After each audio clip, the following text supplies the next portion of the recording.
disse que era para me pregar à vontade. Amém? Amém? Glória a Deus, né?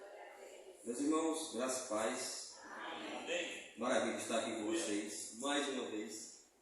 Eu estava revisando meus sermões e achei o sermão que eu preguei aqui há 4 anos atrás, dia 19 de setembro de 2019. Fui convidado pelo diácono David, um sábado feito esse, culto da família. Naquele dia eu preguei sobre o contexto ali da família de José, aquelas interferências que houve e, por fim, a família terminou em paz, em comunhão. Eu estou aqui outra vez para trazer uma palavra de Deus. Quero louvar ao Senhor por essa oportunidade. Mais uma vez o irmão David me convidou e eu estou aqui. Louva a Deus pela vida do pastor Eri. Deus te abençoe. O Senhor, sua família. Esse pastor foi um instrumento de Deus na minha vida. Por intermédio dele, comecei a pegar a palavra de Deus no culto matutino. Ele começou a me colocar a pregar a palavra. Eu, meio tímido, chegava cedinho. Ele me perguntou se eu queria essa oportunidade e eu aceitei. Pela misericórdia de Deus, hoje estou aqui sendo pastor, pela graça de Deus. Bem, meus irmãos, sem demora, vamos para o nosso texto desta noite, que se encontra no Evangelho de Lucas, capítulo 7. Vamos ler do verso 11 ao 17.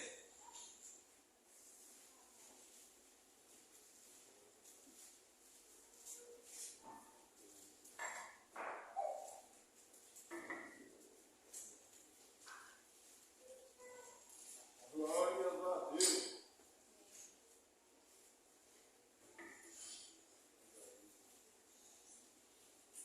Lucas 7, do 11 ao 17. Todos encontraram o texto, amém, meus irmãos? Amém. Toda reverência, coloquem nossos olhos diante da santa e bendita palavra de Deus, que nos diz assim: em dia subsequente, dirigia-se Jesus à cidade chamada Naim. Iam com ele os seus discípulos e numerosa multidão. Como se aproximasse da porta da cidade, eis que saía o enterro do filho único de uma viúva, e grande multidão da cidade ia com ela. Vendo-a, o Senhor se compadeceu dela e lhe disse: não chores.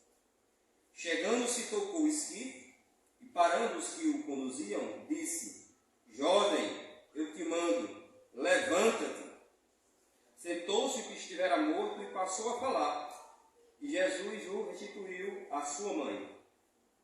Todos ficaram possuídos de temor e glorificavam a Deus, dizendo: grande profeta se levantou entre nós, e Deus visitou o seu povo. Esta notícia a respeito dele divulgou-se por toda a Judéia e por toda a circunvizinhança. Vamos orar mais uma vez ao Senhor.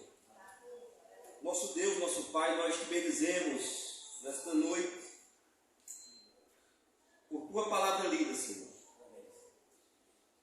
Tua palavra que é eficaz, que é santa. A tua palavra, Senhor, que nos exorta, que nos ensina como vivermos. Pois servimos a tua palavra. Foi ela que nos resgatou. Foi ela que nos regenerou. Então é a tua palavra que nos guia. É o nosso alimento espiritual. Então, Deus, nós te pedimos, não eu, Senhor, mas que a tua palavra venha penetrar o mais profundo de nossas almas nesta noite. Tira o cansaço, tira o sono. Nos traz tão somente a concentração do texto que vai ser exposto. Que teu Espírito Santo, Senhor, nos comova, nos traga a concentração do texto que vai ser pregado nesta noite, Senhor. Faz isso. É assim que nós te oramos, humildemente, no nome do teu Filho Jesus. Amém. Amém. Poder sentar, meus irmãos.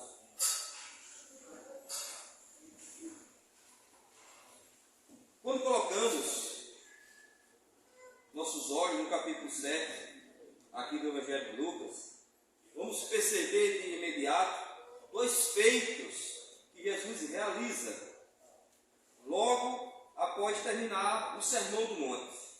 Em primeiro lugar, aqui, do verso 1 ao 10, do capítulo 7, ele vai curar o servo de um centurião, o qual estava quase à morte. Mas Jesus o curou. Jesus cura. E ainda continua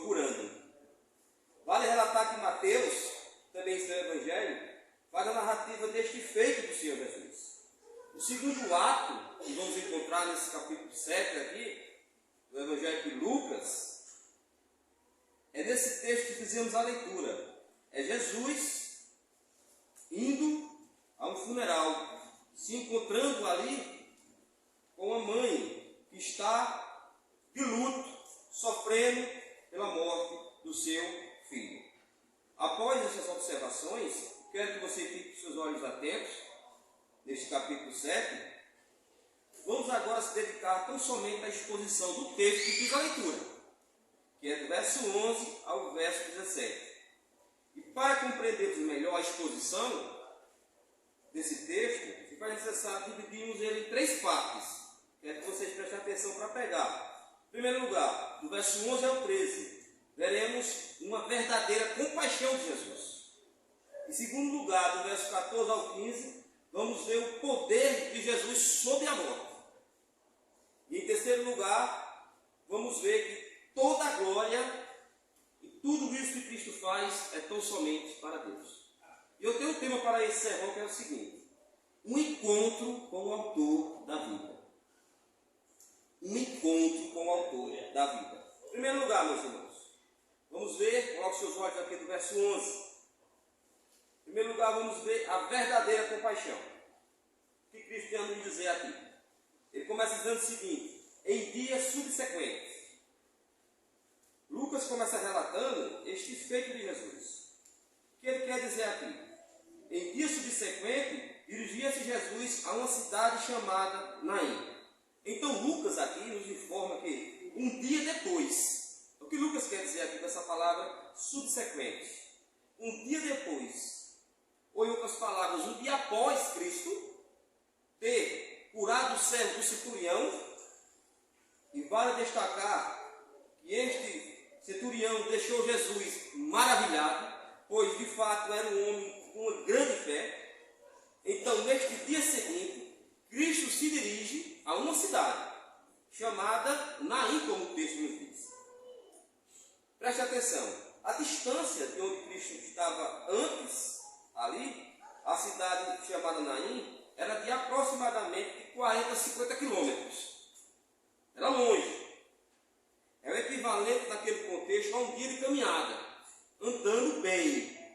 Vale destacar que naquele tempo não tinha mototáxi, não tinha Uber. Então Cristo e seus discípulos caminharam para esta cidade. Este local chamado Naim, que é para onde Cristo está se dirigindo, era um pequeno povoado de pessoas bem humildes. Esse nome significa aldeia da consolação. Vá pegando essas informações e você depois vai ver aquilo que vai acontecer de extraordinário aqui com Cristo.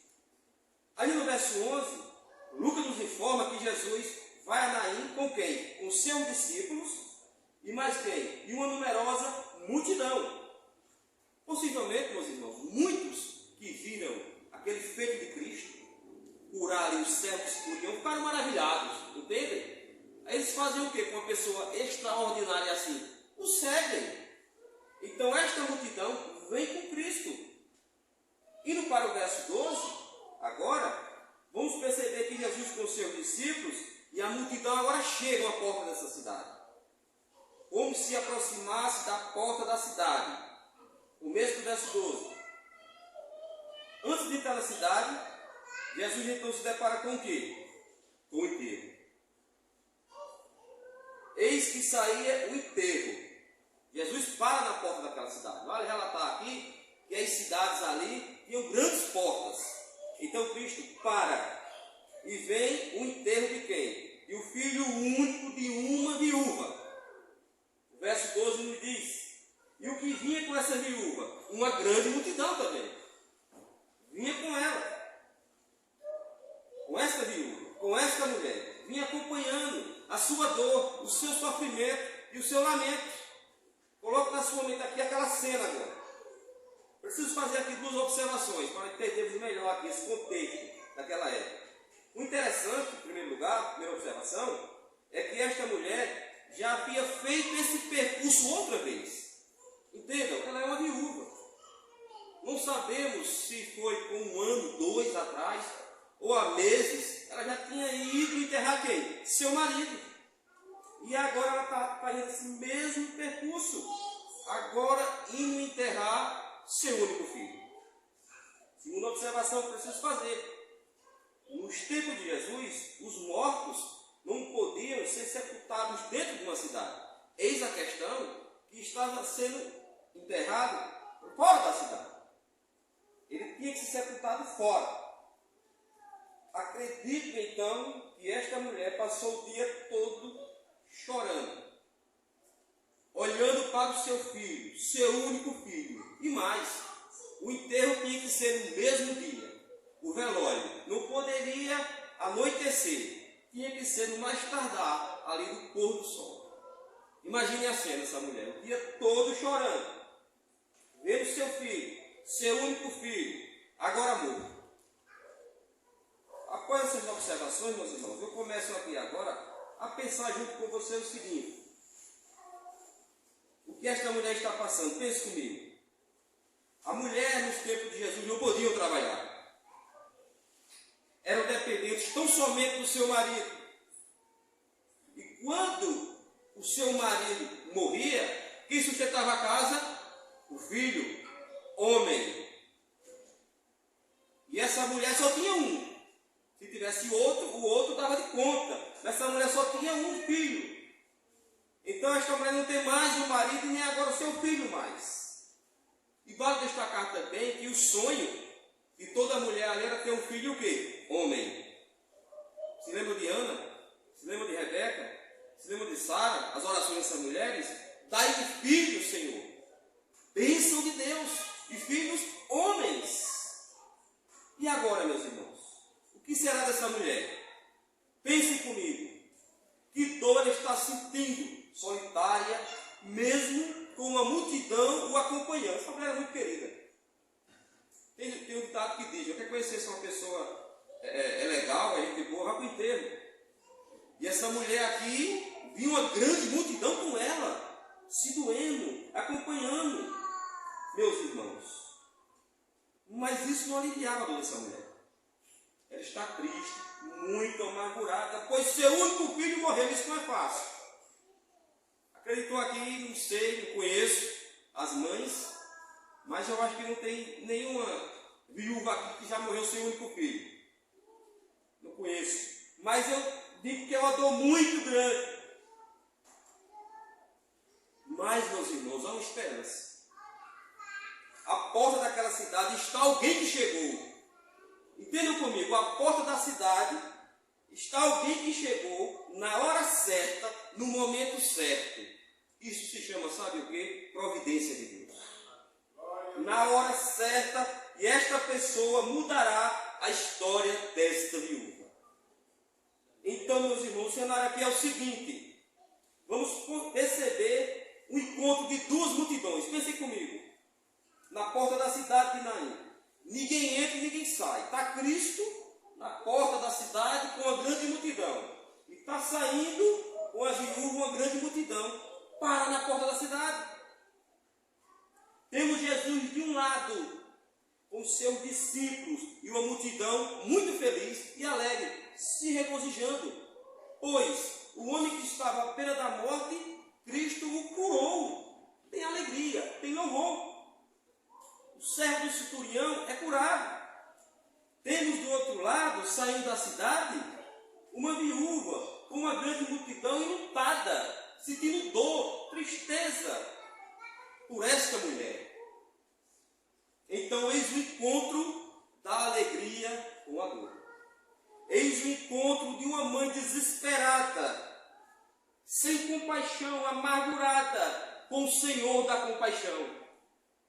Com aquele que tem graça e misericórdia, esperança certa no momento certo. Esperança para os oprimidos, esperança para aqueles que dizem que não tem mais jeito.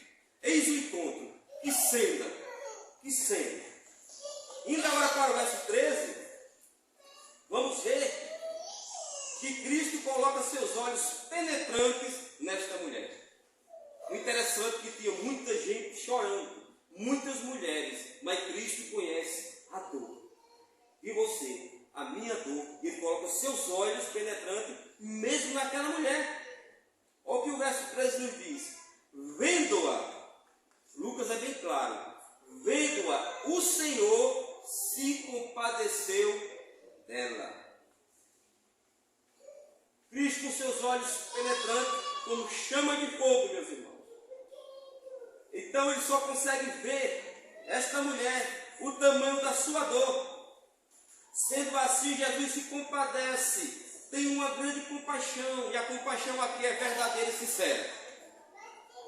Talvez, muitas vezes, não é, meus irmãos? Olhem para mim, muitas vezes o que acontece? Vamos para o funeral, vamos para o enterro, vamos estar com um parente, com alguém, mas muita gente vai ter aquela compaixão falsa. Minha irmã, meu irmão, mas a dor vai passar. Cristo não, a compaixão dele é verdadeira. Verdadeira. Isaías 49, verso 13, parte B, diz o seguinte: e o Senhor consola o seu povo e dos aflitos se compadece. Isaías 49, 13, parte B. Então, meus irmãos, Cristo vai a esta mulher, ele se dirige a ela. Aqui no final do verso 13 diz o seguinte: não chores. Quem está falando aqui é Jesus. Ela nem imagina quem é esse homem aqui. O que Cristo quer dizer dessa mulher é que ela deveria parar de chorar. Quando ele diz não chores, a ideia aqui é a seguinte: pare de chorar. Pare de imediato de chorar, pois algo extraordinário ia acontecer. Entretanto, esta mulher desesperada possivelmente não entende o que Cristo quer dizer. Pois como pode, vamos pensar comigo, um homem mandar eu parar de chorar? Esse homem nem me conhece, esse homem nem sabe que eu perdi meu marido, esse homem nem sabe que esse é meu único filho e manda eu parar de chorar? O dilema, meus irmãos, aqui possivelmente é esse. Esse homem não sabe que a minha única esperança era esse filho que eu estou indo enterrar. Por que ele mandou parar de chorar? É difícil, meus irmãos. Quando a gente chega no funeral e olha para a viúva, olha para aquela mãe que perdeu o filho e para de chorar, rapaz, quem está do outro lado olha para você e diz: esse homem não sabe nem a dor que eu estou passando. E a gente realmente não sabe. Quem sente a dor é aquele que está perdendo. Mas Cristo está aqui, naquele momento ela não sabe que é o Cristo. Então ela fica dessa forma. Mas ali está de fato Cristo, o qual é o autor da vida.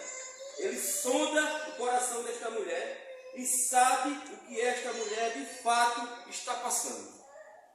Ele sabe o que nós estamos passando. Ele nos conhece. Talvez você duvide. Talvez você diz: Cristo não sabe a dor que eu estou passando. Mas Ele sabe, meus irmãos. Ele é soberano. Seus olhos é penetrantes, como chama de fogo. O que a Bíblia nos ensina aqui? Parando aqui no verso 13 um pouco, e podemos aplicar em nossas vidas. Do mesmo jeito que Cristo olha para esta mulher, com esta dor, Ele olha para mim e para você. Fique em paz. Seus olhos estão sobre nós, meus irmãos. Pois Ele é o mesmo que estava naquela porta daquela cidade. Ele não mudou. Hoje, Ele está, sabe onde? À direita de Deus Pai Todo-Poderoso. Hoje Ele intercede por nós. Quando nós oramos ao Pai, pedimos em nome de quem? Do Filho. Ele nos escuta. Ele está vendo tudo o que está acontecendo comigo e com você. Talvez seu filho não veja, sua esposa não veja, seu cônjuge, mas Cristo está vendo. Ele vê tudo. No momento certo, oportuno, Ele chega, trazendo graça e misericórdia, como foi na vida dessa mulher. Como o autor aos Hebreus nos diz, lá em Hebreus 4,16. O salmista também nos diz o seguinte, Salmo 103, verso 13 e 14. Preste atenção, o que o texto nos diz. Como o pai se compadece dos seus filhos, o Senhor se compadece daqueles que o temem, pois Ele sabe que somos pó. Ele conhece nossa estrutura. Ele sabe que somos pó. Ele sabe que necessitamos dele. Ou seja, somos mortais. Sendo assim, meus irmãos, a misericórdia do Senhor se renova na minha e na sua vida a cada manhã. Como bem falou ali o profeta Jeremias, em Lamentações. Então, louvado seja o nosso Deus, seja o nosso Senhor Jesus Cristo, o qual se compadece por mim e por você. Ele seja louvado nesta noite. E seu ato maior de compaixão, sabe qual foi? Foi naquela cruz, onde ele sofreu, onde ele derramou todo o seu sangue para nos salvar. Nós somos salvos pelo ato daquela cruz. Aquela cruz não é um teatro, não é um momento emocional, há algo extraordinário ali por trás, planejado desde a eternidade, para me salvar e para te salvar.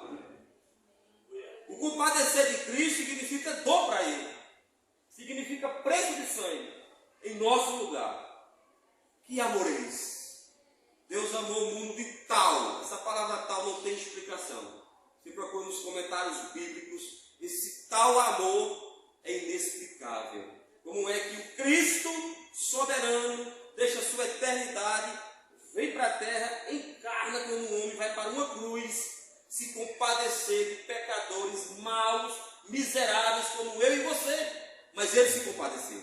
E se compadece ainda. Ele está salvando, ele está regenerando vidas. Louvado seja o nosso Senhor Jesus Cristo. Indo agora para o nosso segundo ponto, meus irmãos, para o verso 14 e 15. Vamos ver agora o poder de Cristo soberano sobre a morte. Paramos no verso 13, onde Cristo termina dizendo ali, não chores. Indo agora para o verso 14. Aqui no verso 14 vamos perceber que Jesus agora tira os olhos da mulher. E agora vai ao encontro de quem? O seu filho que está morto.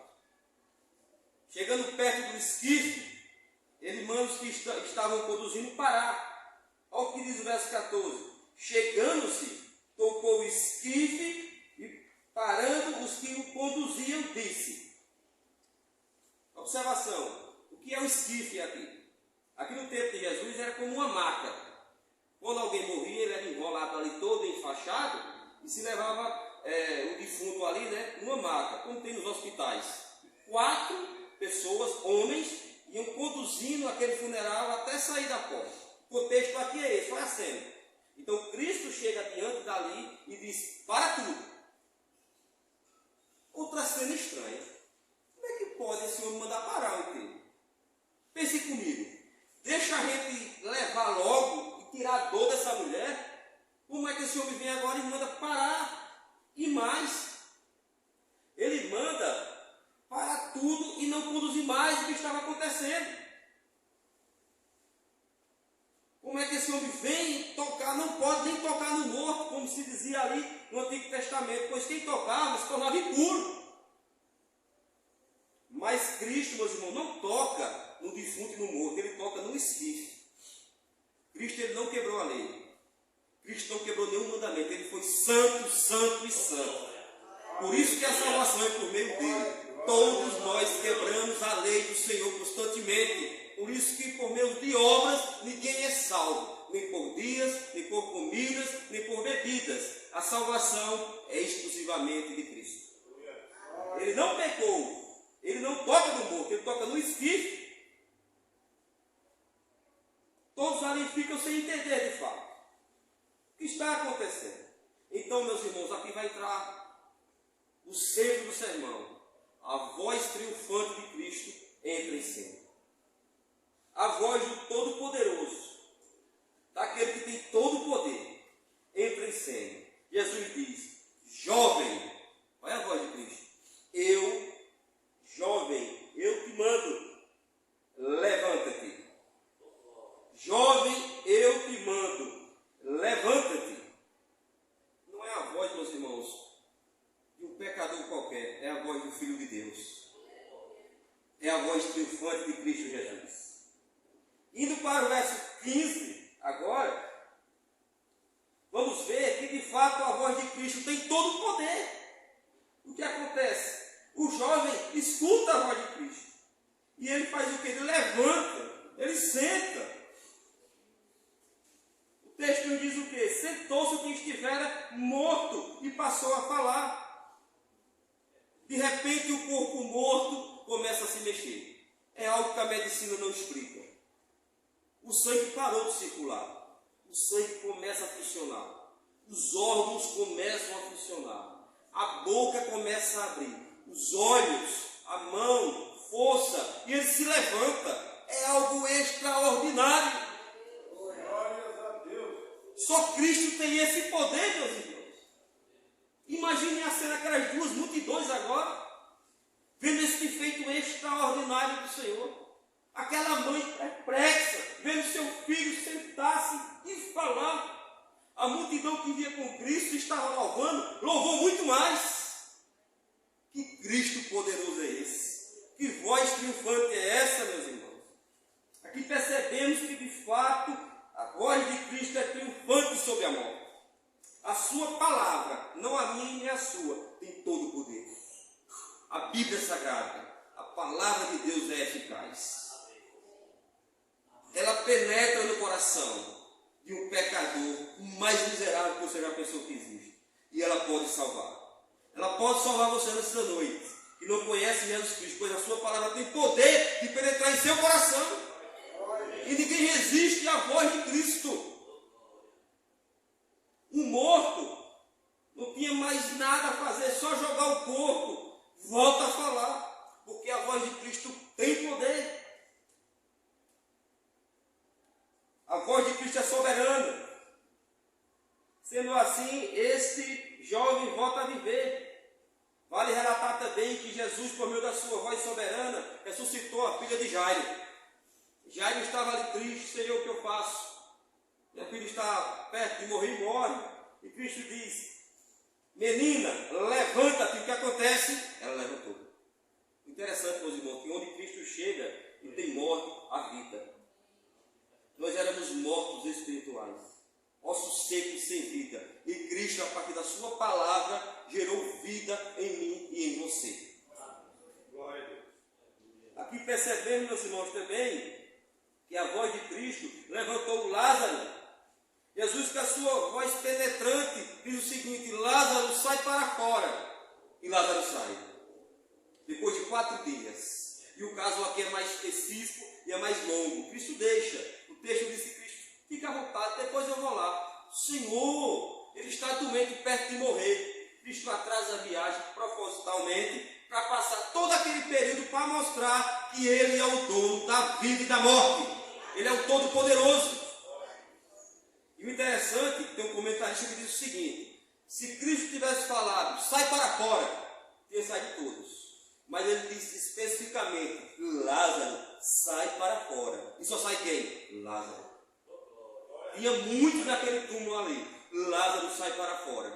Meus irmãos, esse texto aqui, no sentido espiritual, fala muito a mim e a você. Fala muito a mim e a você. Naquele momento, naquele dia, que o pregador pregou a palavra e ela penetrou no teu coração e o Espírito Santo te regenerou, você teve vida.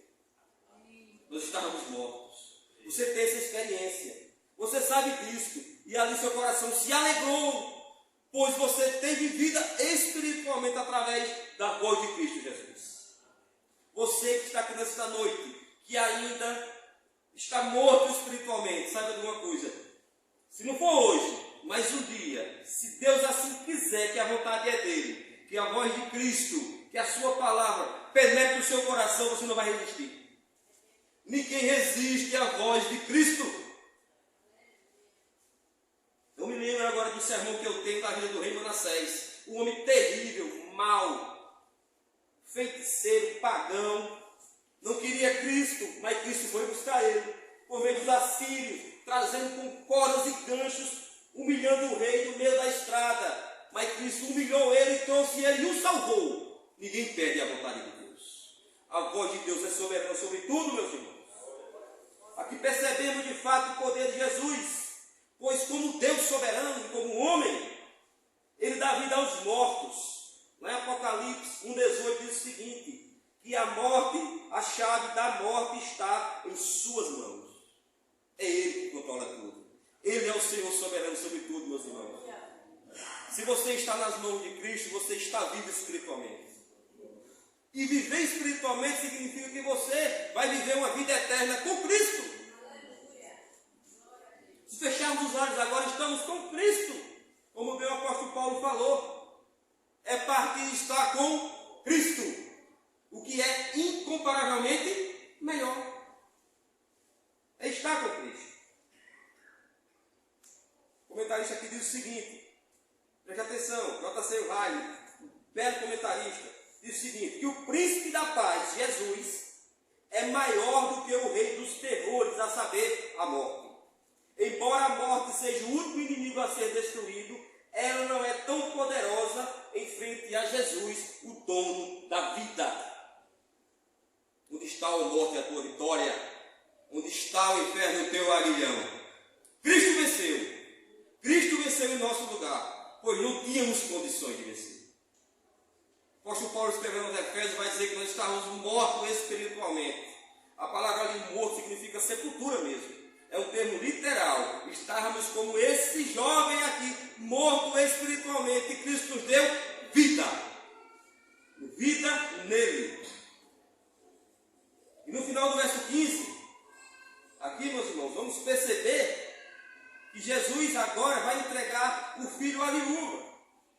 Olha o que ele faz, ó. E Jesus, coloca seus olhos no verso 15 na parte final. E Jesus o restituiu à sua mãe. Imagina a cena comigo, meus irmãos, aqui. Imagine você lá agora, vendo aquele feito maravilhoso, Cristo dizendo: ei, mulher, chorasse tanto, nem confiasse na minha palavra lá atrás, quando disse não chores. Eis aí agora teu filho. Meus irmãos, que cena extraordinária.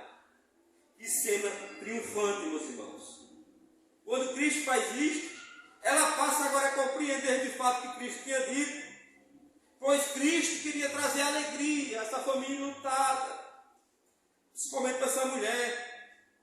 Quando eu vejo Cristo entregando aqui o filho a esta mãe, nos traz à memória dois textos do Antigo Testamento, que estão ali, naquele contexto onde o filho da viúva de Serepta, quando é ressuscitada, Elias lhe entrega a sua mãe. Você pode ler esse texto depois, 1 de Reis 17, 23.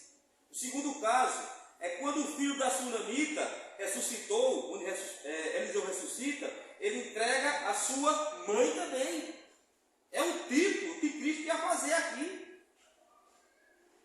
Percebemos aqui então, meus irmãos, também nesse contexto, que Cristo é o Senhor da família. Você acredita nisso? Ele restitui famílias. Ele tem poder de restaurar famílias. Filhos, casamentos. Cristo tem todo o poder de trazer reconciliação. E mais, Cristo, no sentido espiritual, ele tem todo o poder de salvar nossos filhos, nossos cônjuges, nossos irmãos. Você perdeu a esperança? Não perca não. Eu e minha casa serviremos ao Senhor. Creia nisso. A vontade de Deus é soberana. Só basta nós descansarmos na vontade soberana de Deus. Uma promessa temos. Se vai ser concretizada, isso é com Deus. Mas vamos alimentar esta promessa do Senhor em nossos corações. Pois vimos aqui Cristo restituindo o filho à sua mãe. E por que nós duvidamos disso? Você duvida, mãe? Eu duvido, mãe. Nós duvidamos do poder de Deus, meus irmãos. Nós pecamos muito nesse sentido. Não podemos duvidar. Deveremos tão somente descansar nas mãos do Senhor. Você crê que Deus é poderoso para salvar a sua família? Amém? Então descanse. Não entre em crise com isso. Apenas descanse na vontade soberana do Senhor. E quando olhamos de fato para esse texto, e quando vamos para o sentido espiritual, meus irmãos, vamos perceber aqui que nós, eu e você, os crentes regenerados, quem aqui é salvo em Cristo Jesus? Amém? Glórias a Deus. Eu e você estávamos nessa mesma situação. Preste atenção. Havia um funeral para mim e você. Nós estávamos a passos largos caminhando no funeral, só que era do lado de fora. E do lado de fora era o inferno. Para o inferno eterno. Nós estávamos estávamos caminhando, um funeral ia nos conduzindo. E quem ia nos conduzindo, quem era? O mundo, as orgias, as drogas, o prazer. Tudo isso ia nos conduzindo para o inferno. E nós estávamos caminhando ali. Entretanto, glórias a Deus por isso. Entretanto, Cristo chegou no momento certo na minha e na sua vida.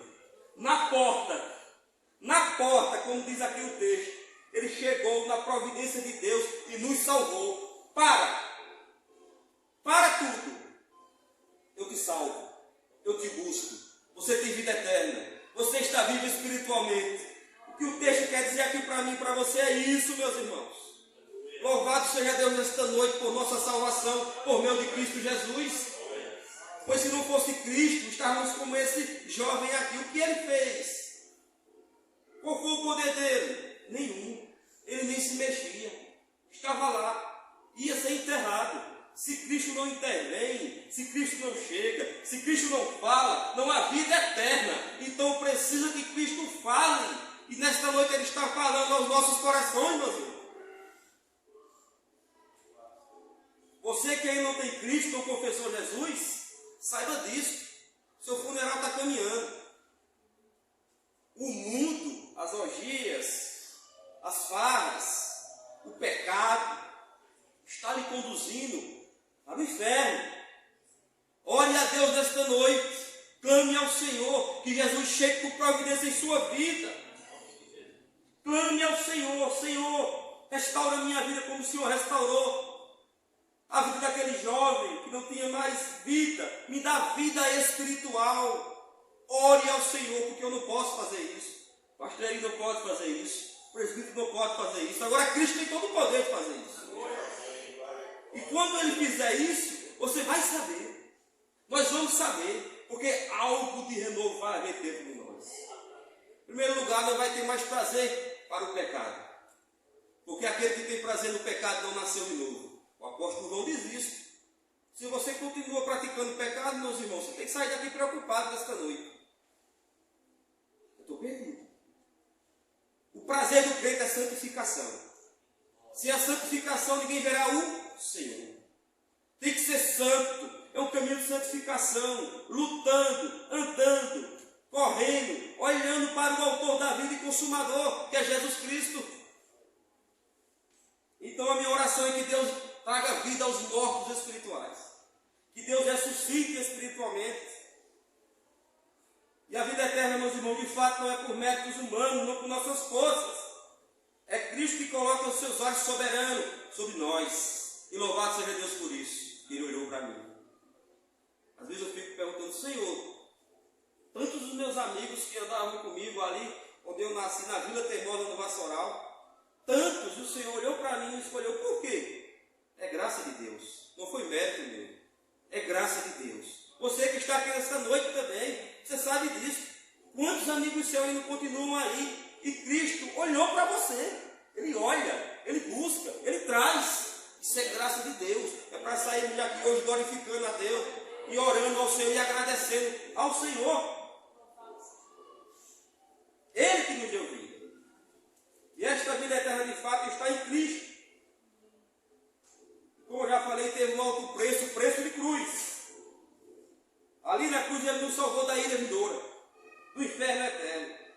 Sendo assim, a morte de Cristo na cruz dá vitória a todos os que o buscam, os que se convertem, os que reconhecem que Ele é seu único Senhor e Salvador. Agora é o único, viu? Não é um dos, não. É o único. Só existe Ele.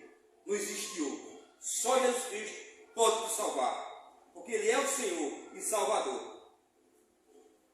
Indo agora, meus irmãos, para o nosso último ponto.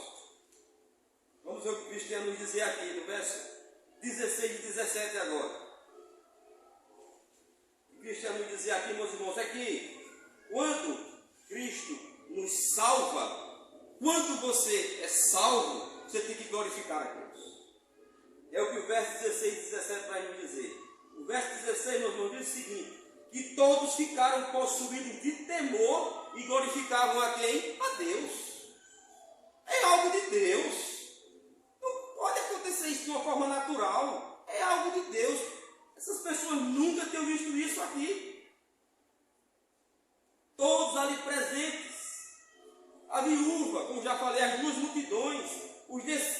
ficaram impactados com este ato de Cristo.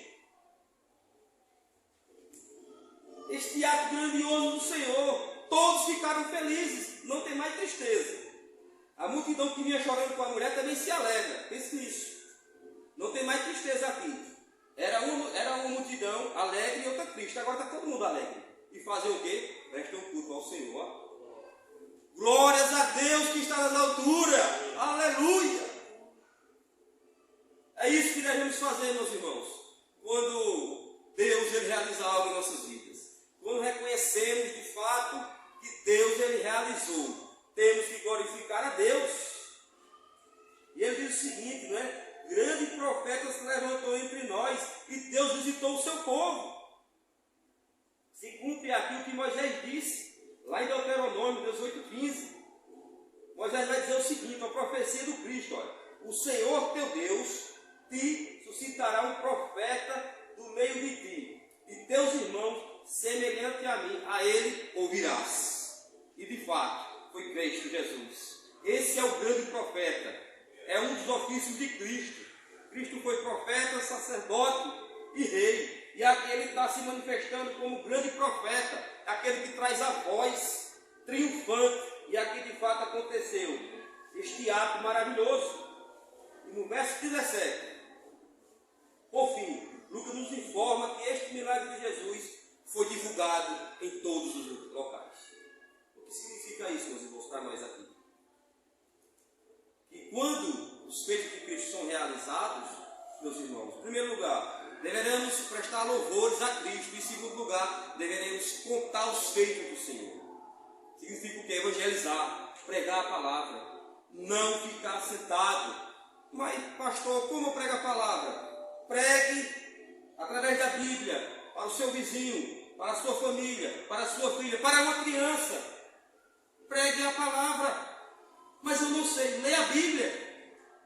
Conte os feitos do Senhor. Conte esse texto aqui que eu estou pregando hoje. Esse ato extraordinário que Cristo fez. Deveríamos glorificar a Deus por tudo que Ele nos concede. Meus irmãos, a saúde, a paz, o dinheiro, que é bênção do Senhor, quando sabemos trabalhar. E sobretudo, meus irmãos, devemos glorificar a Deus. Em primeiro lugar, pela tão grande salvação que Ele nos concedeu.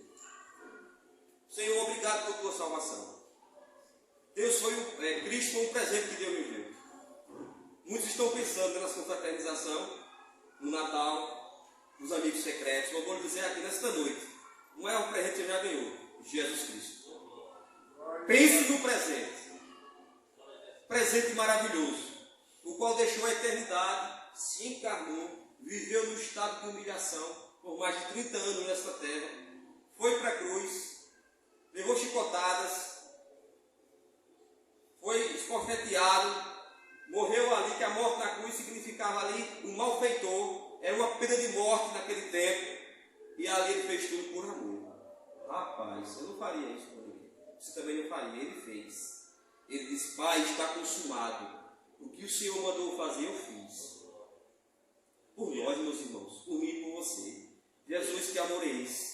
Nesta noite, saia alegre daqui, sabendo que Cristo ele fez isso por amor de você, para te salvar e para te buscar. Não há recompensa melhor, não há nada maior, não tem riqueza maior do que Cristo Jesus. Eu sempre digo isso. Não adianta os homens estar nos seus iates, nos seus dinheiros, nas suas farras. Isso é tudo passageiro. Às vezes tem um homem humilde ali que está ali naquele estado de humildade, como aquele pobre que estava ali, comendo das migalhas que caia da mesa, e está no céu, onde aquele está caminhando a passos longos para o inferno. O que vale sobretudo, meus irmãos, é Cristo Jesus em nossas vidas. Ele morreu, o justo pelos injustos. Na cruz foi imputado, meus irmãos, a justiça de Cristo sobre nós. Hoje você é justo por causa de Cristo, não por causa de você. Mas Cristo lhe tornou justo naquela cruz. E ele diz, Pai, eles hoje são justificados por meio de mim. Então a salvação é por meio de quem? De Cristo Jesus. Tem outro modo, pastor? Não. é Cristo Jesus. É a sua voz triunfante que penetra a alma e nos salva. Tem algumas perguntas a fazer aqui. De que forma estamos vivendo? Glorificando a Deus por tudo ou não? Temos espalhado a boa notícia do Evangelho? Vale ressaltar que o vídeo é para todos, não só para os pastores, mas para todos. Todos têm que pregar a palavra de Deus. E você que ainda não é salvo, saiba disso. Cristo Jesus está às portas, salvando. Ele é o mesmo. Ele salva homens que você nem imagina, mulheres que você nem imagina. Não tem rico, não tem pobre, não tem raça. Ele salva todos aqueles que Ele quer e que vão a eles. Meus irmãos, 3 verdades aprendemos aqui. Primeiro, Cristo é o Senhor da compaixão. Segundo, só Cristo tem poder sobre a morte. Em terceiro lugar, tudo isso que Cristo fez aqui é um sinal de glorificarmos a Ele, como aquele povo ali glorificou a Jesus Cristo. Amém? Que Cristo aplique essa palavra em vossos corações esta noite, meus irmãos. Maravilha estar aqui com vocês. Vamos ter uma palavra de oração. Vamos orar ao Senhor. Vamos de pé nesse momento. Dirigente, me permite orar? Amém. Nosso Deus, nosso Pai, nós te bendizemos nesta noite, Senhor, por tua palavra que é fiel e verdadeira. Obrigado por tua palavra, Senhor, pois reconhecemos aqui que de fato, Senhor, mais uma vez vimos aqui que a tua palavra tem todo o poder. A tua voz, Senhor, é triunfante sobre a morte. A tua voz, Senhor, foi que nos salvou.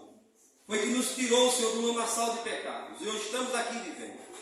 Nós te rogamos nesta noite, Senhor, por aqueles que estão aqui, que aí não reconhecem, meu Deus, Jesus Cristo como seu Salvador. Onde Ele está nesse momento, Senhor, que o Senhor, através do teu Espírito Santo, penetre o que foi pregado aqui nesta noite em seus ouvidos e que venha entrar em sua alma e que venha haver vida e vida eterna. Visita-o, Senhor. Faz isso, Pai. Para nós que estamos aqui presentes também, Senhor, que somos salvos, essa palavra venha nos encorajar mais e mais. Venhamos reconhecer aqui nesta noite que, de fato, a salvação é um meio de graça. Que a salvação é por meio do teu Filho Jesus Cristo, meu Deus. E sendo assim, venhamos glorificar a Deus, pois isso foi o ato mais impactante que aconteceu em nossas vidas. Temos saúde, amém. Temos pais, temos filhos, temos tudo. Mas sem Cristo não éramos nada. Com Cristo hoje temos vida eterna. Louvado seja Deus por isso. Com Cristo hoje, se venhamos a falecer, estaremos no céu de glória. Com o Senhor, de eternidade a eternidade. Ali não haverá mais choro, não haverá mais morte. Estaremos com o Senhor ali, de eternidade a eternidade. Senhor, traz essa alegria para aqueles que não te reconhecem, para os ímpios, alegria de vida eterna. Tira o prazer deste mundo, das coisas mundanas.